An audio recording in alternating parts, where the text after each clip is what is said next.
This is Katie Shell and this is Being Lilith, and in this video I'm talking about beauty and how I actually have a lot of mixed feelings regarding this, regarding in terms of how Lilith is often presented, in terms of the beauty industry as something that is a tool that has been used to suppress women's voices, and control women about what they're supposed to be.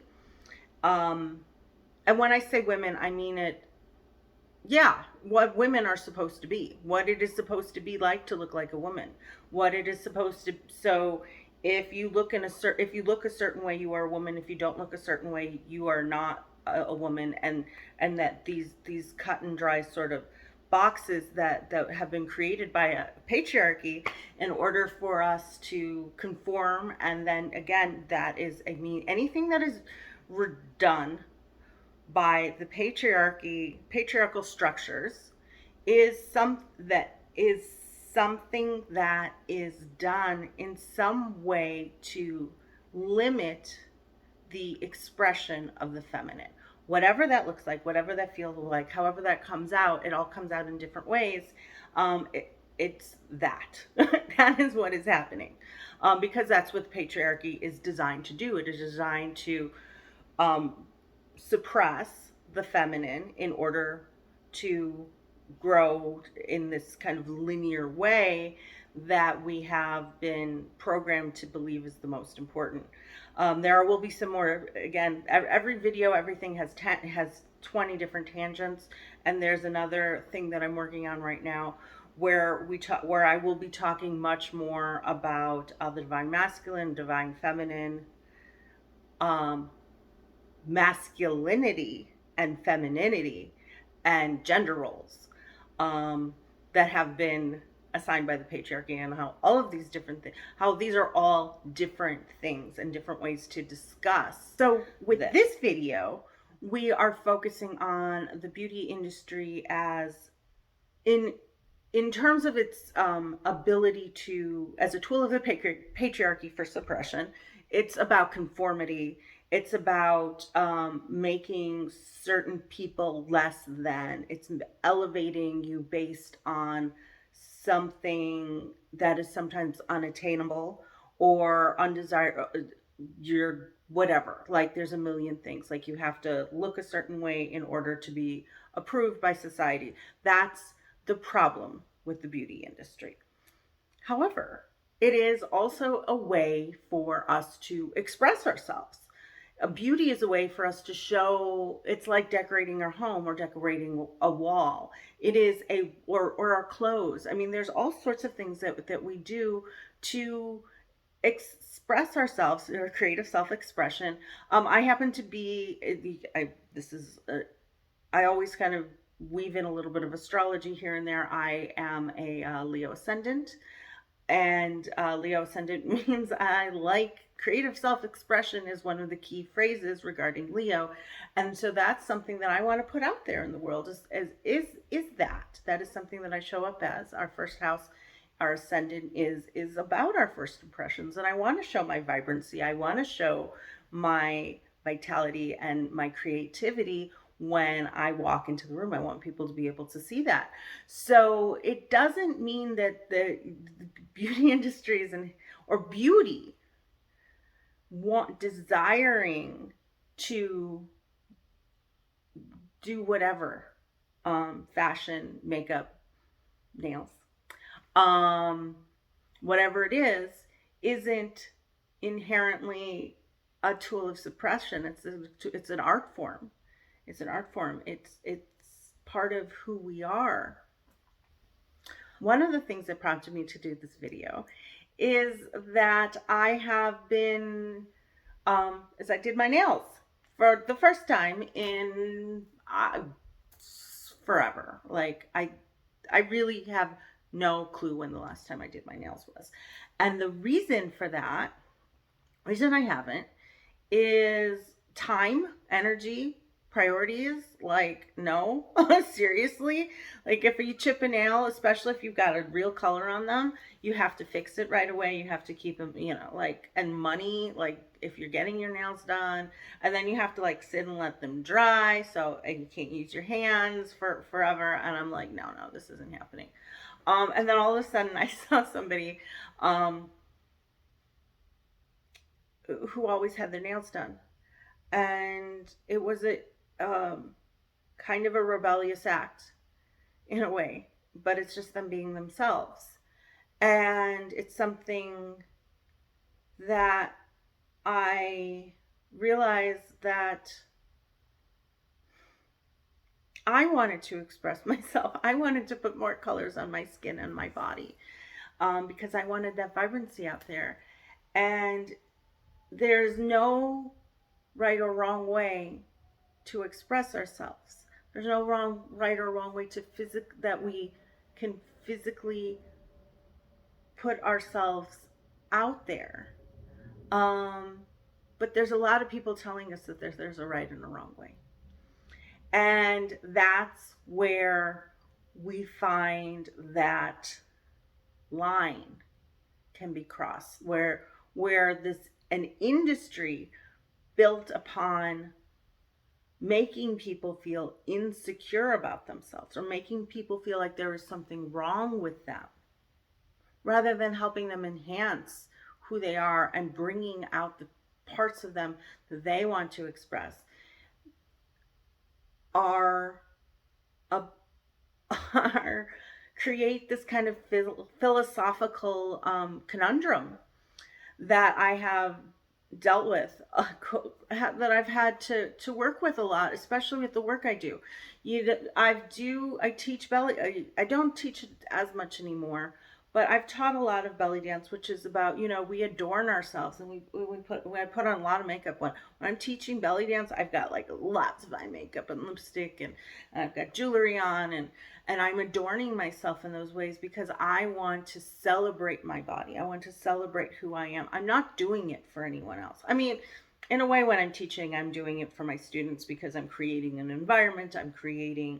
It's part of the ritual, putting on, taking care of ourselves, doing it's self-care. It's preparation for something that is special and important. We can incorporate all of those things into our rituals that help us become more ourselves. When it becomes a problem is when we think that we have to do it in a certain way to be accepted, or when we're not allowed to work somewhere and they have a really strict dress code, and you aren't able to express yourself in the way that you want to. Maybe they say that it's certain hair, certain whatever. And again, because this is a topic that comes up a lot with me, is with gender issues, gender fluidity, that there are certain things, again, that I said at the beginning, that you have to do to be more feminine. And if you're doing something, you're more feminine, or if you're doing something, you're more masculine, or whatever like that. And so all of those kind of nonsense, terrible, those things, like, get rid of those and just do what makes you feel good. And it makes me feel really good to paint my nails, because I don't remember the last time I had that kind of time for self-care, or places to go, or situations where I wanted to express myself in that way, and to put my most, to feel pretty. Like, it's okay to want to feel pretty. It's okay to want to feel good. It's okay to want to look good. There's nothing wrong with that. And so I know this is a weird kind of a Lilith video, and there's this, but it's all because it all comes back down to who we are and who controls us and what we do in response to that. So that's one sort of side of it. The other side of it is we can use that. We can, if we want, you think about glamours, right? Those are magical things that magical beings, witches, whatever, do in order to affect people, to make themselves look like something, in order to achieve what they want. And there's nothing wrong with that either. um, there's nothing wrong with using that and using your um, using the tools that you have, whatever they are, in order to achieve something, in order to present something, in order to get something. That is not something that is problematic. It's problematic when you tell somebody that the problem is a line from the Pirates of the Caribbean. The problem isn't the problem. The problem is what you think the problem is, or something like that.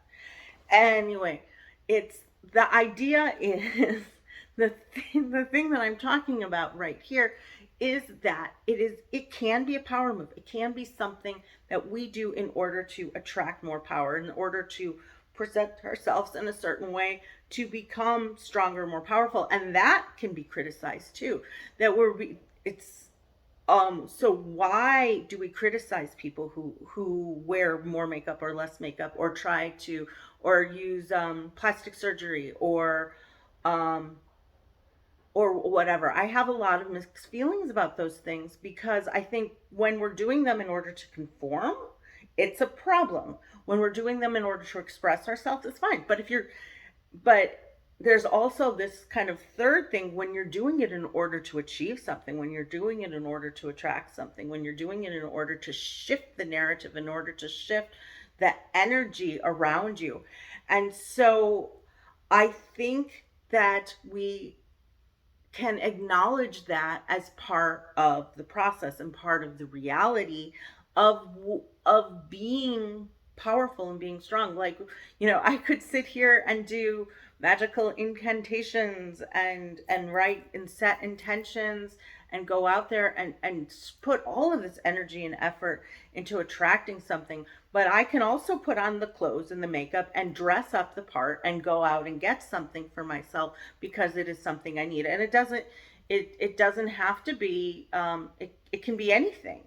Like, as a mom, you dress up and you be the conservative mom sometimes in order to make people listen to you, or you do other things in order to make people listen to you. Yes, there's definitely a problem with society that says we have to look or act a certain way, but to use that to your advantage, to gain power, to gain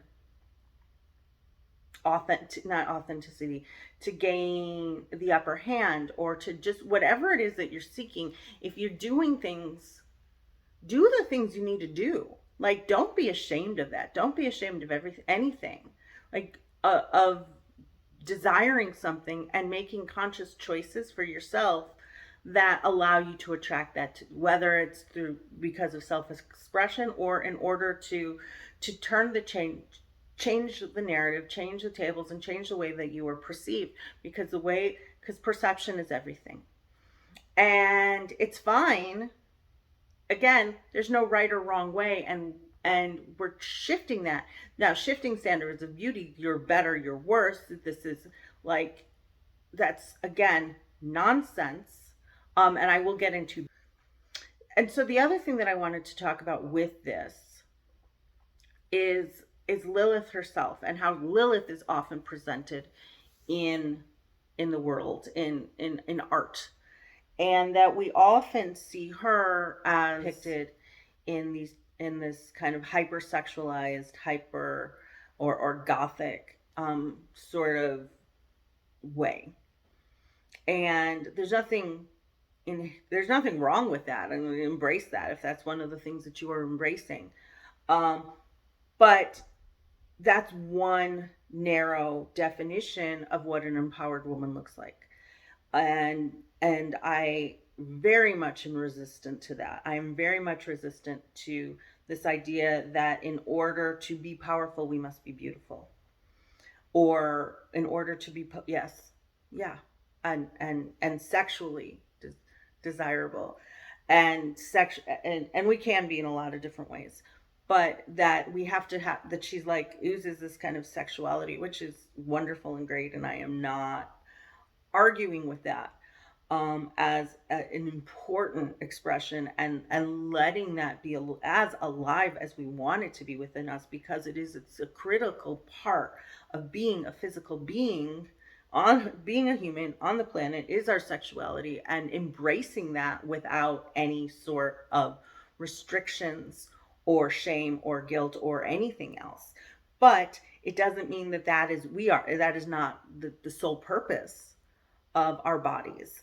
Our it is not the sole. And so when I see these depictions, this kind of narrow focus of her, it does get me a little wound up because she is so much more. And that has been one of my own issues with embracing her, and allowing myself to, to do the makeup and the hair and the nails and all the things that I used to really enjoy doing. Um because I don't want that to be what I am defined by. And I don't want to feel like I have to conform to the standard of whatever or whatever and whatever. I feel like that is controlling me. But I like it, and I don't feel guilty about it. And so learning how to find that balance between what feels good for me and what feels right at the moment. And then there's this, like, well, there's this kind of a thing where if you wear makeup all the time and then suddenly you stop, people are like, well, you look sick, what's wrong with you? I just don't feel like wearing makeup today. And it's this kind of self perpetuating cycle of, we have to look a certain way to be considered acceptable, to be whatever.